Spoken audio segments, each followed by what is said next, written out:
Okay, so hello, this is Michael Clemons with Extel Podcast out of Japan. And today we have the special honor of having David Enticknap, who is the CEO of Extel, who's joining us today from London. So welcome, David. Thank you, Michael. Pleasure to be here. So I know that we just recently rebranded the company as Extel, and I know you're very proud of that, and the rebranding went off very well. But so that the listeners can understand a little bit more about the strategic vision and the direction the company is going in, we're wondering if maybe you can just share a little bit about the long-term vision for the company, as well as just in general, also the investment banking landscape going forward over the next 5 years or so. Yeah, sure. Well, look, Extel as it stands now has been on a journey for 25 years. The predecessor was Institutional Investor and Extel in Europe, and the the the product that we had historically was effectively just rankings that grew out of a magazine, and from that magazine, those magazine articles grew the data, and the increased appetite for that data continued apace. And we were always a part of Institutional Investor magazine and media group. As our data product evolved, the appetite for that data grew and grew, such that when we were acquired by private equity, they decided that actually our data product, was of sufficient magnitude that we could stand alone as a company. And so that gave us an opportunity to break away from Institutional Investor entirely and establish ourselves as a standalone company. And the rebranding was a very important part of the messaging, which is we are now a data company. We are not just about magazine rankings. We are not just a popularity contest. We are a very reputable data company with a very large source of that data. And that's how we see ourselves going forward. The investment banking landscape is undoubtedly going to see more consolidation over the next few years, but I think that will make the demand for independent qualitative validation of client feedback even more acute. We've seen a lot of that industry consolidation globally in the US, in Europe, and in Asia Pacific. And it's very clear to us that with that consolidation, competition becomes more acute, quality still counts, and the drive for quality becomes more acute. And that's where we come in. And when you look at that and how it's changing, like what do you feel are the key growth areas for us, and how are we planning to capitalize on those growth areas? Well, we know that data is the new gold. It's a well-known maxim. And so we're going to continue to build our data product, not just the quantity of data as we penetrate the asset management client base that vote in our surveys and give us that data. We want to grow the number of firms that give us direct feedback. So that's their broker vote or their centralized or coordinated contributions. We also want to extend geographically. So this year we're opening our first Australia survey, for example. Our database is unique and we have a very significant market share. However, it's very focused on research. So we're looking to expand outside research within equities and focus more on sales, corporate access, and particularly trading. The trading landscape is very interesting. There is no shortage of quantitative rankings in the trading space, whether you take our McLagan data or whether you look at TCA data, but there's very little qualitative data to corroborate those rankings, and that's what we're looking at expanding. So in Japan, for example, I'm not sure that we have any true competitors per se, but globally, given the fact that you're looking across the globe from all the surveys, what do you feel differentiates Extel from the competitors in the investment banking survey sector, if you will? Yeah, well, you're right. I don't think we do. I don't believe we do have a direct competitor. There were a few out there, and certainly when I was on the sell side, I used some competitive data. But generally, I think we're the dominant player in the market, and the reason is threefold. Firstly, our methodology is sound. And when Extel, the old Extel, merged with institutional investing in Europe, for example, we took the best of both worlds. We took a step back. We looked at the institutional investor methodology and that of Extel, and we took the best of both worlds. Secondly, we are entirely independent. And that's really important when you're looking at the rankings from the buy side. You know that our data is independent. There's no other players out there affecting it.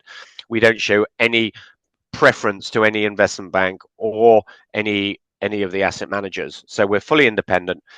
And thirdly, we have a very deep penetration of the asset managers. We have thousands of firms that take part in our survey and that give us their broker votes and their views on who has the best quality research, sales, corporate access, and trading. Our penetration is second to none. Now, obviously, there's a long history with the institutional investor, but with Extel, which also, there's a long history. We've recently gone through this rebranding to Extel. So, can you explain a little bit around the context behind that, and how you see that panning out for us as a new branded company? Yeah, sure. Well, obviously, institutional investor is a very, very broadly respected brand globally, but we had to separate from them. And we went through an exercise of speaking to clients to explore what that rebranding might mean and what the impact on us could be. And we were pleasantly surprised by the response was that most of our clients, and I say the clients being the sell side investment banks that purchase our data, they were very sanguine, and effectively they said, look, actually it's what you do and what you produce that matters to us, not what you're called, which gave us a lot of confidence with that rebranding. We then realized that we still had the Extel brand from Europe. And after, again, talking with our clients, the general feedback was that we could use that brand. And it would be a good opportunity to emphasize the fact that we were moving away from rankings and to becoming a data company. And that's been very successful. We launched our first results in September last year, the Europe survey as Extel. We've continued to launch all the surveys since as Extel, and broadly, the response has been very positive. We're very pleased with the new brand. We're very pleased with the new logos. The color scheme, as you can see, is very impactful. And so, yeah, we generally think it's been a success. So I think both of us have been around a while, but when we look at the market trends and challenges that are coming up, we always say if you live long enough, it's just looking at the cycles really. But what do you think are the current market trends that are going to have the most significant impact in the banking area?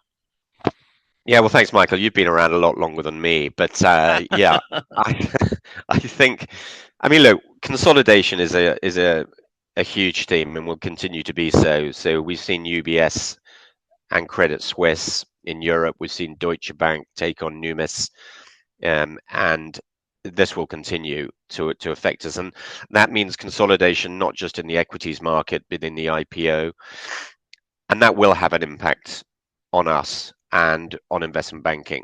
It will become more competitive. I think what's interesting is the whole MiFID II debacle has been rolled back. The concept of bundled research and execution is still out there and always has never actually gone away. But what MiFID II did was made the asset allocators and asset managers look very carefully at how much they were spending on research, and they would therefore cut their research budgets. Now, I think that will come back, but it will come back very slowly, which I think is a shame because I think that underinvestment in equity research will have a profound effect, an effect that will last possibly a decade. And with market changes, et cetera, and things that are really kind of out of our control, whether it be market volatility or economic downturns in other areas, how does Extel navigate this going forward? How do they mitigate the risk associated with these different trends? Well, it's a very good question, and I was under a lot of pressure a few years ago to take a look at this because and I remember very clearly the phone call when COVID hit. We were trying, our clients were trying to persuade us to to postpone, I think it was the Asia survey at the time, and we pushed back on that. And I'm glad we did, because COVID went on a lot longer than we expected to. And, that was a very significant economic event. What we found, though, through COVID was actually the desire for our data did not reduce. And again, competition forced investment banks to look at their competitors and look for sources of data that would help them in that downturn. And so actually our client base increased during COVID and not reduced. The biggest threat that we have is a reduced budget from investment banking firms. So in a market where budgets are squeezed and investment banks have less money, as a service provider, even a quality data provider, we're always going to be fighting for that budget from other service providers. So, I mean, I concur. I feel like during COVID, people were working from home, so they were all sitting and actually reading the emails rather than running from Yeah. meeting to meeting. And it really, I think, highlighted the importance of relationships. So people getting into the market for the first time, those are the relationships that a lot of us were able to rely on as COVID continued. When we look at the investment banking sector, how are we addressing the issues around consolidation, et cetera, and the challenges around budgets? Well, it's a continuing challenge, and particularly the theme of passive investing versus active investors continually raises its head. We know that passive assets under management have grown hugely over the last few years. Um, I still obviously believe there's a huge value in active investing. Um, but of course, that means that necessarily budgets have reduced. So we have to work very hard to make sure that our data is still relevant, that our data is as robust with as high integrity as possible, so that our clients have great confidence that the data that they are purchasing from us and the outcomes that they're looking at are honest and real. But And you're and when we say absolutely right. Sorry, I was just going to say, Michael, you're absolutely right. I mean, it's a people business. Finance is a people business. We know that. And so having those relationships so that our clients trust that data is very important. and when we say data, I think the next thing that pops into mind is technology, and in that regard, clearly innovation is probably the most important aspect of it. So in the time that I've been here, I think we've done amazing things. But when it comes to technology and how it's influencing the operations of Extel and those client interactions that we talk about, what more can you expand on that? Yeah, well, you're right. I mean, we've made huge inroads over the last few years, and you and I both probably remember the PDF paper ballots that we used to distribute with all sorts of scrawls written over them from asset managers, and then we used to manually feed those into our system. We now have a very sophisticated voting portal on our own website. We have far more efficient ways of processing those votes and that data. And instead of just producing Excel spreadsheets for our clients, we now have a sophisticated management information um, dashboard that our clients can use to not only view the data, but also cut and slice the data to derive some actionable intelligence from that. Obviously, the theme of the year is, or theme of last year, or the theme of the moment is artificial intelligence and how we will use AI within our data. And it's very easy to throw that term around, AI, but of course, applying AI is expensive if you apply it to something such as our data set, and we've got to do it with great care because we don't want to draw the wrong conclusions or affect our outcomes. So we are looking at AI and how we can use it. For example, how we can filter out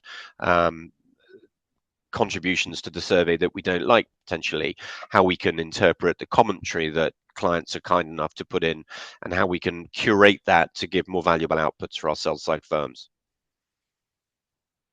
Now, with MiFID II, I think the reality is people weren't receiving all the research that they used to receive passively. And so, in an interesting way, the survey helped them kind of point directly to which analysts they should be speaking to, which firms they should be looking at. But when it comes to basically data analytics in those investment strategies that people are using, et cetera, how do you feel what we offer to them is kind of cutting edge, if you will, or how is that benefiting people, even as maybe MiFID II maybe unwinds?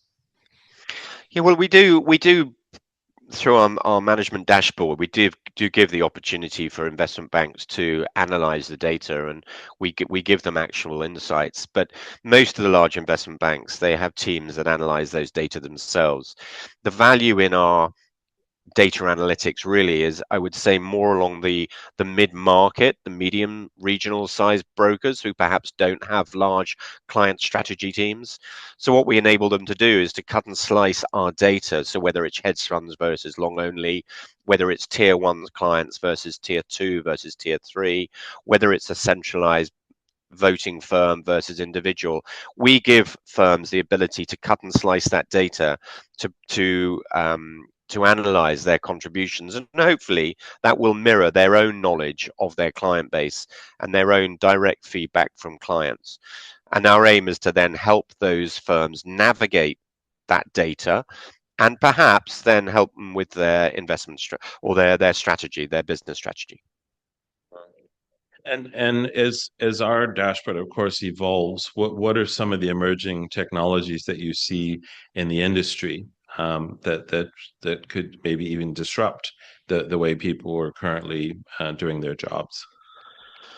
Well, I come back to AI. AI is obviously a huge disruptor, and the more I hear about it, the more I feel that we're only just scratching the surface of how our AI is going to affect our industry across the board. I There was a firm that recently, Street Context, who was an email interpretation firm that's been acquired by Blue Matrix. You know, the way that you curate the huge volume of research that you received as an asset manager is really important, and anything that can help you do that, um, both commentary, data, and written research is great. And there's lots of new startup firms out there. However, the feedback I get, and I still believe, being ex-army myself, we always used to say that you can have all the attack helicopters, all the fast jets, all the artillery you like, which is superior to your enemy. But there is no substitute for infantry and having boots on the ground. And I think equity research is the same as that. You can write all the research you like, you can build all the models you like, but fundamentally, an analyst needs to get out on the street and visit the companies under coverage to really understand what's going on. And that sort of research will always be valued. And I think that that dovetails into and highlights again the importance of relationships. And so, what do you feel are some of the key factors that contribute to these long-term relationships that we've had, and then the ones that we hope to foster with new players in the market? Yes, well, I mean, I said it before. It's a people industry. Finance is a people industry, and I believe our industry is likewise. So we produce the data, but the key to success is meeting with our clients, our investment banking clients, when those results come out, to talk through the conclusions that you can draw from them. And yes, we talk about competitors, we talk about the market, and then keeping that relationship through the year. You know, our surveys are annual, but our data has longevity through the year. And we need to get our clients to understand that we are continually there for them to help them understand the market. Whatever you use the data for, whether it's performance analysis of your analysts, whether it's recruitment, or whether it's competitor analysis, we're available to service our clients and talk to them through the year. And when we say clients, the reality is, as you know very well, we're a very global business, and so sometimes we're speaking to the same brokers across different markets. But as the needs of our clients globally evolve, how do you feel our team is best equipped in responding to that or keeping up with that evolution? Well, I think there are two things. One is communication. We communicate as a team. So when we're servicing a bank globally, an investment bank globally, we talk, we communicate, we have meetings about how we're servicing a client, for example, in Japan versus Europe versus the US. So communication is really important. And the other thing, which is a maxim I use throughout my life, is use the ears more than use the mouth. If you're listening to your client, you're taking in what they're telling you, you're learning, you can then educate yourself and your team, and you can then service your clients better. If you're talking, you're not listening. And yes, talking is important when you're explaining the data and you're giving some guidance to your clients, but it's really important to listen to clients. So, based on not only the recent changes and the rebranding, et cetera, do you have any success stories that you'd like to share on how what we're doing has significantly impacted a client's goals, for example? Yes, well, I mean, I obviously think our data is fantastic, and it's always helping our clients to develop their business strategies and make them more efficient. When I worked in client strategy, I always explain that when I explain it to my kids about Daddy, what did you do? I always used to say to them, well, look, I help the bank with their resource allocation. I didn't use those big words, but that's the general theme of it. I make the businesses more efficient. Because generally, large organizations, they often just throw money at a problem without understanding the impact of it.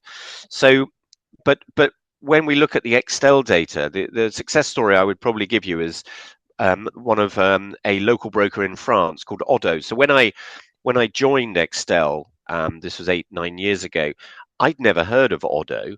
They were a French broker, but they purchased the data. They wanted to expand in Europe. And over the course of the last 8 or 9 years, they've acquired 4 or 5 other small local brokers on a very tactical but also strategic level to expand their business from being a local broker in France to a regional broker in Europe. And they've used the Excel data to look at what their target local brokers are, so to see where they can apply their acquisition budgets most appropriately. So I think Oddo, now Oddo BHF, is a success story. And I think we have helped that firm deliver their expansion program.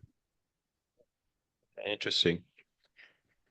Now, of course, there's the market, there's the news, regulatory environment. That's Yeah. something that we have to obviously adhere to and evolve with. But what do you feel with regards to the current regulatory landscape, and what kind of challenges do you think it poses for investment banks going forward? Well, I think, you know, I mean, the investment bank industry has always been under the microscope when it comes to regulatory change, and that's constantly evolving. I mean, people talk about MiFID II and research. That's one of the most high-profile elements of MiFID II that's had a profound impact, as I've talked about already. But MiFID, there were lots of other elements to MiFID II that related to trading rules and regulations, high frequency trading, for example, and so on. And I think that that's going to continue. And we only need a scandal once every year for the regulations to continue to change. Now, fortunately for Extel, those regulations don't immediately impact us, but they will impact our clients. But again, I come back to the more competitive the market becomes, the more acute the challenges are, and therefore the demand for qualitative, independent data like ours will increase. And on our team, as we know, there's people that have been with the firm for decades, really. But what measures do we have in place to be compliant with evolving regulations when they come in, Well, aside as I experience? said, yeah, I mean, we're somewhat unregulated, but we, as an industry, the survey industry, whatever it is, but we keep a very close eye on regulatory changes and how that might impact us and impact our clients. Um, I mean, for our purposes, we continually look at whether we need to be audited in our results, and this does come up occasionally. But the team are very experienced. They've been doing the data analysis on our survey data for many, many years. And the output that we have goes through a number of qualitative checks before we issue our results. We're not perfect. I don't think any firm would claim to be 100% accurate, but I think if we can achieve between 95% and 100% accuracy, then I think that's good enough for our clients. And when we talk about the clients, I think it's also important to focus on the talent within Extel and the culture within Extel to be able to attract the talent that can basically be true partners with our clients, whether we're speaking to them or the CEO or the CFO of a company or the trading desk or the research department. What do you feel that Excel's doing to attract that talent and in this competitive industry? Yes, well, I've long had this challenge in Extel. I mean, we can't pay the salaries that investment banking pays. I think these days, particularly post-COVID, the working environment, the work-life balance is really, really important, and I think we do offer that, and that's a that's a game changer. I mean, when you hear the investment banks encouraging their staff going back to the office 5 days a week, we're not doing that. So I think that's very important. I do believe that we have strong leadership, and that's not just me. I think a lot of our team have been around a long time and they understand their clients, they understand the industry, they understand the data. And I think it's really important that both our clients and internally people have confidence. And we care, I care about the team. I'm very close to them. I speak to the team, weekly, monthly, and I'd like to think we're a very caring employer and we do what we can. And in key, well, I mean, in the recent news, despite when my notes were taken, diversity and inclusion, I think the last few weeks has been under attack. But in order to, despite what's going on in politics, and to foster that kind of positive company culture, what are some of the things that Excel's doing, despite noise in the news? Yes, that's been profound. But well, look, I mean, it's it's different now to when we were a part of Euromoney and a listed company, a listed entity on the London Stock Exchange, right? Then we had certain requirements, if you like, to have specific diversity inclusion representatives. We've continued that. I don't think that culture has changed, and although a lot has changed in what is now Delinean, I don't think that culture of embracing diversity inclusion has changed, and perhaps you're better placed to tell me whether that's true or not. We do what we can, right? We're Extel as a standalone company. We're about 30 employees with an outsourced operation in the Philippines, and look, I encourage that amongst the team, and if I get an approach with anything as an initiative that relates to diversity inclusion, I would entertain it. All brands, I think, have a responsibility to show that. Oh, Yeah. seems like we I have a, mean, a fire alarm test. Apologies. yeah. Yeah, I think, coming from Tokyo, which really straddles New York time zone and the European time zone, to a degree, it's basically like an international movie, given all the different diverse backgrounds we have and languages that we speak, etc.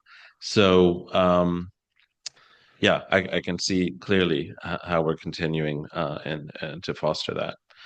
Yeah. I mean, When actually, we I just say Extel has one of the highest female ratios under the female versus male ratios within the Delineum brand. We're definitely top quartile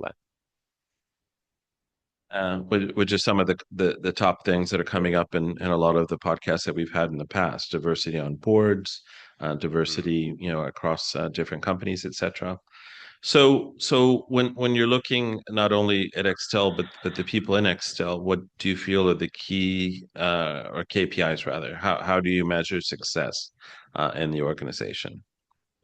Well, this has changed since we've become from when we were a listed company in Euromoney to now in the private equity world. All individuals have annual objectives, and it's a really important part of the of the performance that we have those objectives and we review them quarterly. Um, Look, it's in fact we're a data company. Not everyone is going to achieve world peace in the organization.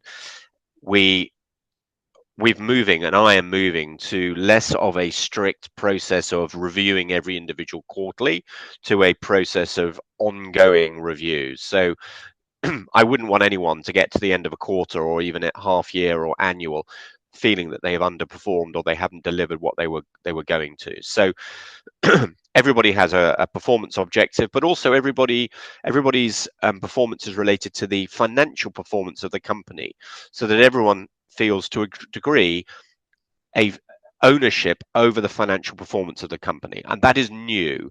It didn't used to be the case. Previously, everybody was just based their performance just based on their own personal objectives. So now it's a combination of financial performance of the company and individual. And how do you really assess the effectiveness of these strategies that are in place for everyone and the teams? Well, this has been a journey for me, and it's something that our new management have imposed, and this is the culture of OKRs, which many of the listeners may have heard of before. And this was, I mean, the example I listened to and the book I read was to do with, I think it was one of the large chip companies in Silicon Valley that initiated this. And the idea is that everybody you have quarterly objectives both for the company and for the senior managers. And in fact, you could cascade this down to managers at every level. We haven't done that yet. It takes time to educate everyone. But the idea is that you have an objective on a quarterly basis, or you could have it on a half year or annual basis, and then associated with every objective are key results. So every quarter you have a number of key results associated with the top level objective, and you continually review those on a weekly basis to see how you are performing against those. And what that does is it keeps you focused on the company objectives, on what you're trying to achieve as a company without getting distracted. So if you get a suggestion of a new initiative or a new idea or a new product, you weigh it against your company objectives, both financially and strategically. I find that works. I love it. I'm a fairly organized person, so I love the discipline that the OKR strategy gives me. And in our surveys, we're always asking companies about ESG, about sustainability, and I don't think we've approached CSR, corporate social responsibility. But what do you feel with regards to when we turn the question around to ourselves? I mean, what are we doing around sustainability and CSR? Well, we comply with the directives from our parent company. It's certainly something we're going to take more ownership of going forward. And look, we think very carefully about travel. We try and be carbon neutral. We do that. We're pretty much we're a paperless company generally. We hot desk in our offices in most locations, and I feel we're doing what we can at the moment, but we can definitely do more. And I mean, we've lived through so many things. We lived through subprime. We lived through the Lehman shock. But when you back away from all of these things and global challenges in general, for example, what role do you think investment banks play in addressing these global challenges? For example, climate change or other things that are everyone's challenges. Yeah, well, I think I think every large company has a role to play, and investment banks really should play no more or no less necessarily than any other large um, listed corporate. But I think the fact is that investment banks do many times set the standard. And look, yeah, you're right. The subprime crisis came out of investment banking crisis, and so they probably do have a lead role, in fact, in addressing any sort of global challenges. And again, it comes down to, are you carbon neutral? Um, are you are you leading climate change initiatives, or are you just following? And I know most of the global investment banks, they have representatives at Davos, and I know they have lots of initiatives and to be carbon neutral. And I think they should continue to take the lead in that. So, as we look into the future, what are your expectations on the economic landscape for us, and how do you think this is going to affect Extel as we move forward? Well, without my crystal ball, Michael, I mean, that's very difficult to say. I mean, interest rates, will they remain static? I mean, they're certainly not what they were 20, 30 years ago. I do feel there is global growth now, but who knows what's going to happen with the tariff barriers that have been imposed recently. Um, could the world become less stable? Was it stable already? Who knows? I would like to think that the world becomes more business friendly and that there is growth as a consequence of that business friendliness. What we don't want to do is feel that business has been stifled, and I do feel that that's the case now with the new government, for example, in the UK. I do not believe the new UK government is business friendly in any way, shape, or form. It's difficult to see what's going to happen across the rest of Europe. Stagnation is a theme I hear very, very often. So we're a global company, so we're not really looking at the global economy as such. We're looking at each market on its individual merits because that's how we look at our business. Okay. So, kind of in summary, is there anything more you'd like to share with anybody about Extel? Something that maybe they don't know, or something that's coming up on the horizon for them to look forward to? Well, I mean, we've changed our survey timings this year, which has been quite a profound impact. We appreciate that it's not ideal to move the survey timings forward.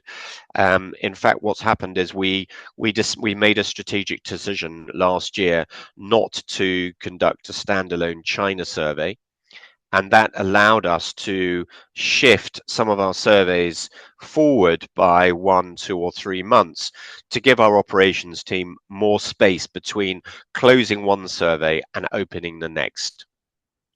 So that was a one-time change that I know was got mixed reactions in different places. So, for example, in Europe, which is ongoing at the moment, we know it's in the middle of earnings season, so we've had some grumblings about that from both asset managers and the sell side. But I'd like to emphasize this is a one-time change, and we do not anticipate that being repeated. So our surveys will continue to take place in the same time every year. So, and it's now February, so we've got Japan results coming out, we've got executive results coming out, followed by Asia and Australia. So at least for the next few months, there's some exciting information coming out for everyone. Yeah, there's a lot going on in the next few months. We're very excited about Japan. It's the first survey that's being launched under the Extel brand, so we're excited to do that. We're very excited about Australia and Asia results that come out in May, in April, late April, early May, and we've had some very positive feedback from our Australian sell side clients, and we've had a good participation in there for the first time. And then leading on to the All America survey, which is still our largest global survey, which will take place in June. Okay. Thank you very much for joining today. Hope you have a great day as we finish off the night here in Tokyo, and look Thank you forward to very talking much. to you again soon. All right. Yeah, thanks, Cheers. Michael. Nice to chat. Okay, bye bye.